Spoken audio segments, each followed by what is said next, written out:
Watch your parents have sex every day for the rest of your life. वो क्या हो गया रणवीर भाई को?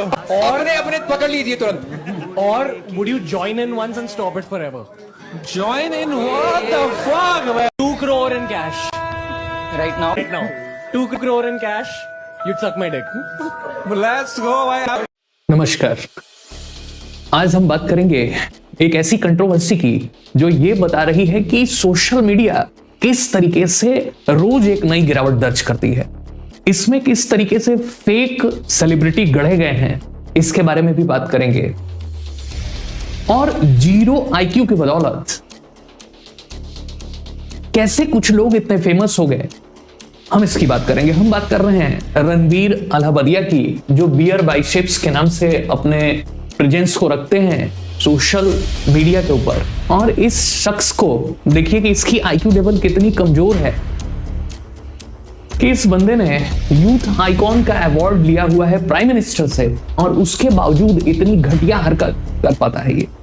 हम लोग एक स्कूल में एक अवार्ड पा जाते थे, कॉलोनी में कोई अवार्ड पा जाता है व्यक्ति, तो उस अवार्ड की इज्जत को बचाए रखने के लिए वो लंबे समय तक संघर्ष करता है कि हमारा ये जो एक इमेज बना है ये टूटे नहीं। और जिसको नेशनल यूथ आइकॉन का अवार्ड मिला हो, कुल मिला जुला के 1 करोड़ लोग जिसे फॉलो करते हो, जिसके पॉडकास्ट में बड़े बड़े मिनिस्टर, बड़े बड़े सेलिब्रिटीज आते हो, वो इस तरीके की वाहियात बात करता है जिसको हम पोर्न फैंटेसी कहते हैं। शायद पोर्न हब के ऊपर भी जो पोर्नोग्राफिक कंटेंट है उसके ऊपर भी इस तरीके की फैंटेसी या इमेजिनेशन को नहीं रखा गया होगा, वो ये साहब रखने का काम कर रहे हैं। और बड़ी ही बेशर्मी से इन्होंने इसको डार्क ह्यूमर का नाम दे रखा है। एक शो है समय रैना, भी एक इसी तरीके का गालीबाज है जो अपना शो कर रहा है। आजकल वो विदेशों में दौरे कर रहा है। आप देखिए जरा, इसके भी 7.5 मिलियन फॉलोअर हैं। इसका भी अगर आप सोशल मीडिया देखेंगे तो ऐसे ही 1 करोड़ के ऊपर फॉलोअर दिखेंगे। और यही ये मुख्य करता धरता है इस शो का, डार्क ह्यूमर के नाम पे गाली गलौच, ऐसी ऐसी बातें बोलना जो हम सुनने में उतने अभ्यस्त नहीं थे। मुझे क्या पहननी टी शर्ट? अरे माँ चुदा टी शर्ट। टी शर्ट थोड़ी पहनो, इतना थोड़ी पैसा दे दिया मेरे को, पहनो टी शर्ट ही पहनो, मैं लौड़ा का टी शर्ट। अभी तक तो ये काम केवल कैरी मिनाटी जैसे लोग करते थे, या अभी इंस्टाग्राम को खोल के आप देखिए किस तरीके की अश्लील सामग्री इंस्टाग्राम पे दिखाई देती है। आप जैसे ही इंस्टाग्राम पे जाते हैं, आपने वो सर्च किया हो न किया हो, अपने आप वो कंटेंट जो अश्लील है सजेस्टेड होने लगता है। बहुत सारी लड़कियां हैं जो उल्टे सीधे क्वेश्चंस का जवाब देती हैं, जिससे उनकी वायरलिटी बढ़ती है। क्यों वजाइना में सेंसेशन खत्म हो गई है क्या? वजाइना में सेंसेशन खत्म हो गई है। कभी वजाइना देखी है मां से निकलने के बाद लवड़े? न्यूनतम कपड़ों में लोग वहां पे अपने आप को प्रस्तुत कर रहे हैं, क्योंकि 90% कंटेंट इंस्टाग्राम पे अश्लील है, उसके ऊपर कोई रोक नहीं है। लोग पैसा कमा रहे हैं, उनको ब्रांड एंडोर्समेंट्स मिल रहे हैं, तो ऐसे टाइप के लोगों का मन और बढ़ता जा रहा है। आप पूरा ये इंडिया गॉट लेटेंट शो देखिए जो 6 महीने पहले शुरू हुआ है, गाली गलौज से भरा हुआ। और गाली गलौज तो अब हम एक्सेप्ट कर चुके थे धीरे धीरे, लेकिन अब उसमें भी एक से एक नीचता और गिरावट की स्थिति दिखाई देती जा रही है। अब हम रिलेशनशिप को टर्न करने के ऊपर आ चुके हैं। अब रिलेशनशिप जो हमारे संबंध हैं, जिनको हम बहुत पवित्र मानते हैं, जिनको हम बहुत सम्मान की नजरों से देखते हैं, उसमें भी इस टाइप के हवसी लोग अपने डार्क कंटेंट के नाम पे उलूल जुलूल चीजें भर रहे हैं।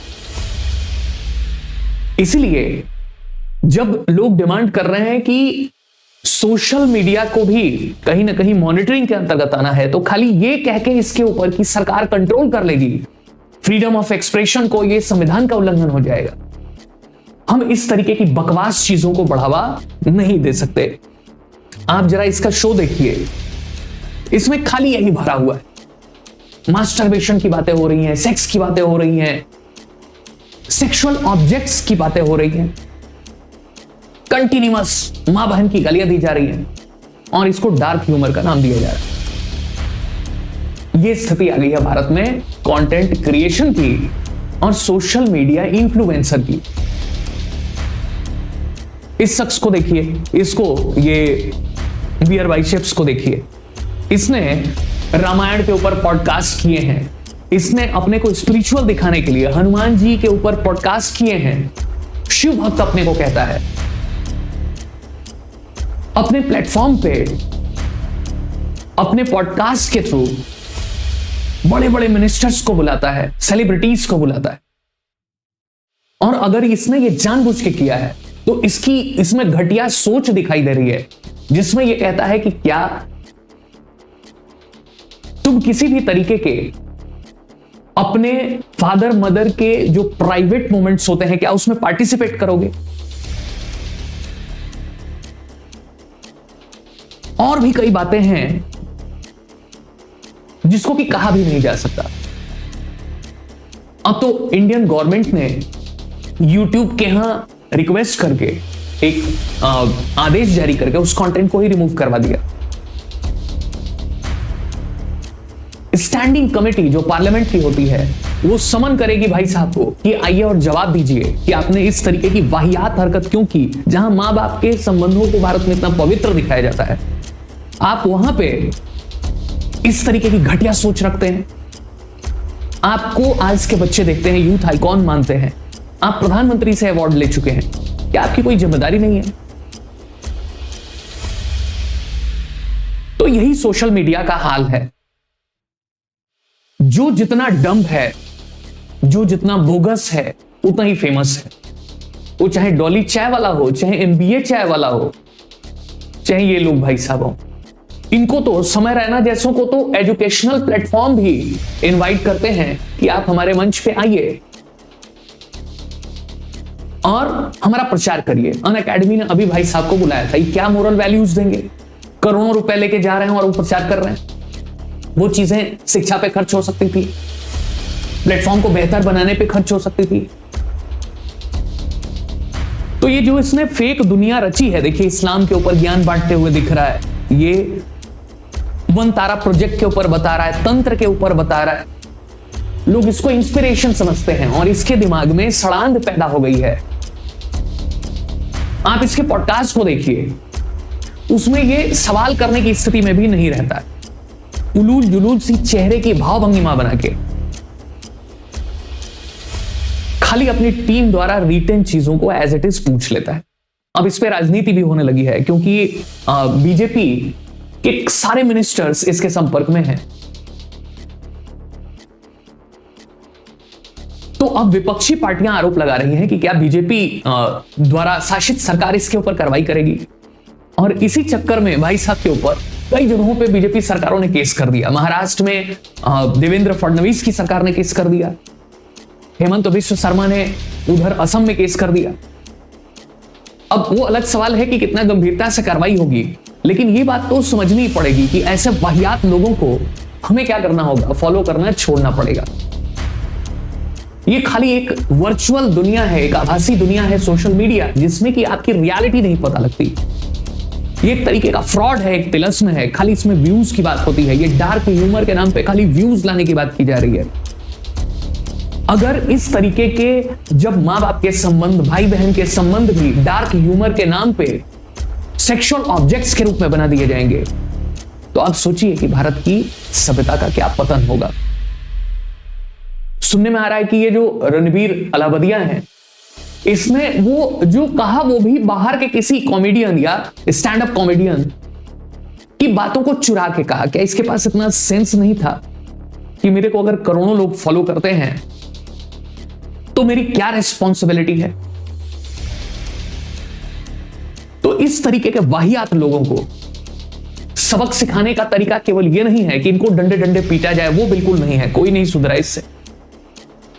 पब्लिक शेमिंग में भी ये सॉरी बोल के निकल जाएगा, कुछ नहीं होना है। इनके लिए सबसे बड़ी त्रासदी ये है कि लोग इनको अनफॉलो करना शुरू कर दें, लोग इनको देखना छोड़ दें, व्यूज गिर जाएं, ये खुद मेंटल डिप्रेशन में आ जाएंगे, क्योंकि ये भस्मासुर हैं जो सोशल मीडिया के ब्लड से बने हैं। ये रक्त बीज हैं।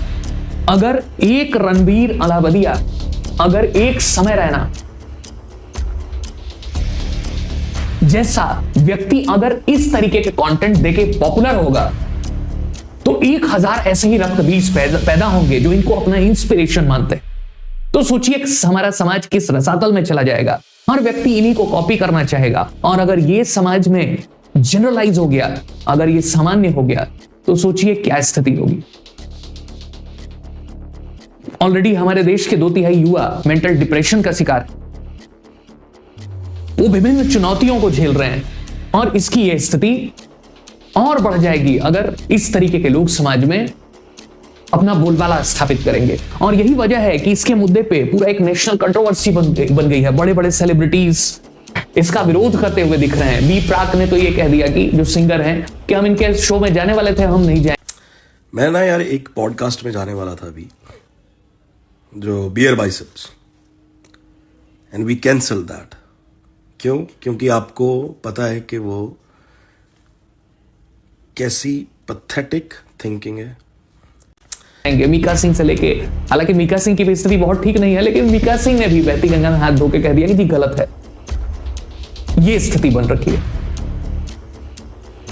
हर व्यक्ति एक सुर से इस व्यक्ति की आलोचना कर रहा है और कड़ी कार्रवाई की बात कर रहा है, और होना चाहिए। फ्रीडम ऑफ एक्सप्रेशन और स्पीच के नाम पे इस तरीके के वाहियात लोगों को छोड़ा नहीं जा सकता है। खाली एक सॉरी बोल देने से, वो भी स्टाइल में, तुम्हारी गलती माफ कर दें, तुम दूध पीते बच्चे हो, 31 साल के हो, तुम इतनी बड़ी कंपनी चलाते हो, इतने सारे स्पॉन्सरशिप है इस व्यक्ति के पास, लेकिन क्या तुम्हारी सोशल रिस्पॉन्सिबिलिटी नहीं बनती? तो ऐसे लोगों को सबक सिखाना बहुत जरूरी है। इनके ऊपर बिल्कुल कार्रवाई होनी चाहिए। ऐसे शोज जो इंडिया गॉट लेटेंट जैसे शोज हैं बंद होने चाहिए, ताकि इस तरीके के रक्त बीजों का जन्म ही बंद हो जाए। सरकार को अब कड़ी कार्रवाई करने की बारी है। विपक्षी दलों को इसको जम के उठाना चाहिए। संसद में इसके ऊपर बहस हुई है, विपक्षी पार्टियों ने भी इस मुद्दे को उठाया है, और सोशल मीडिया को इस तरीके की गैर उत्तरदायी बातों से दूर किया जाना चाहिए। नहीं तो हमारा समाज कहीं भी नहीं खड़ा रह पाएगा। हमने कैरी मिनाटी जैसों को तो और एल्विश यादव जैसों को तो जनरलाइज कर ही दिया है। अगर हमने इनको भी जनरलाइज कर दिया, इनका भी सामान्यीकरण कर दिया, तो सोचिए हमारी स्थिति क्या होगी। बताइएगा, क्या इनके ऊपर कार्रवाई होनी चाहिए कि नहीं? क्या इनको फ्रीडम ऑफ एक्सप्रेशन के नाम पे छूट दी जा सकती है? क्या केवल सॉरी बोल देने से इसकी गलती को माफ किया जा सकता है? क्या बीजेपी कार्रवाई करेगी? क्या यह मुद्दा केवल एक टीआरपी स्टंट बन के रह जाएगा, या इस पे कोई ठोस कार्रवाई भी होगी? अपनी राय जरूर रखिएगा। ऐसे ही मुद्दे के साथ फिर बात करेंगे। धन्यवाद, नमस्कार।